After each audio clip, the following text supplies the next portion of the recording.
Hello friends, हम इस series में समझने की कोशिश कर रहे हैं कि जब हम प्रॉपर्टी को बेचते हैं तो उसके बाद पे जो हमको एक गेन होता है उसका कैसे हम टैक्सेशन करते हैं, उसकी क्या लीगल इम्प्लिकेशंस होती हैं।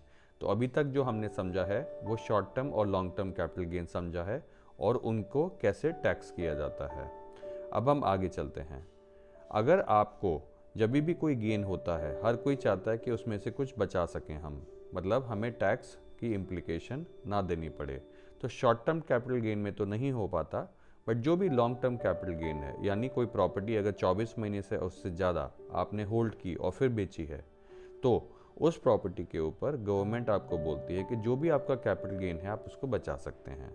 ये दो तरीके से बच सकता है।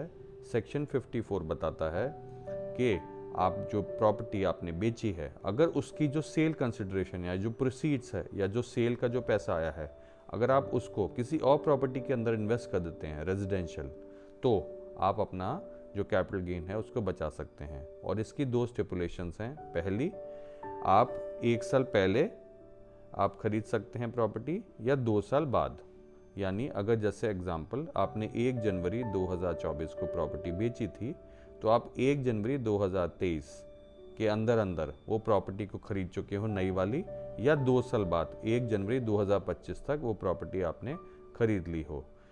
और अगर सपोज आपको लगता है कि मैंने प्लॉट लेके कंस्ट्रक्शन करवानी है, तो उसके लिए गवर्नमेंट आपको 3 साल का समय देती है। इसमें एक और कॉन्सेप्ट है जिसको बोला जाता है कि अगर आप प्रॉपर्टी नहीं खरीदना चाहते तो कुछ बॉन्ड्स हैं जो गवर्नमेंट की तरफ से लागू होते हैं, जिसमें आप इन्वेस्ट करें तो आप अपना कैपिटल गेन को बचा सकते हैं।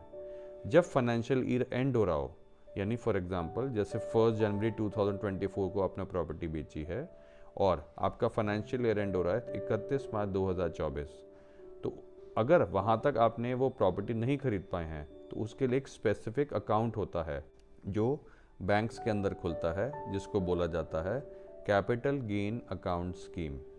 कैपिटल गेन अकाउंट स्कीम जो एक स्पेशल अकाउंट खुलता है और इसके अंदर आपको वो पैसा जमा करना होता है। आगे हम समझेंगे आने वाले वीडियो में कि जो कैपिटल गेन अकाउंट स्कीम है, इसके सारे क्या लीगल इम्प्लीकेशंस है, किस तरह से अकाउंट खोला जाता है, इसका टैक्सेशन कैसे होता है, इस पैसे को कैसे यूज़ किया जाता है।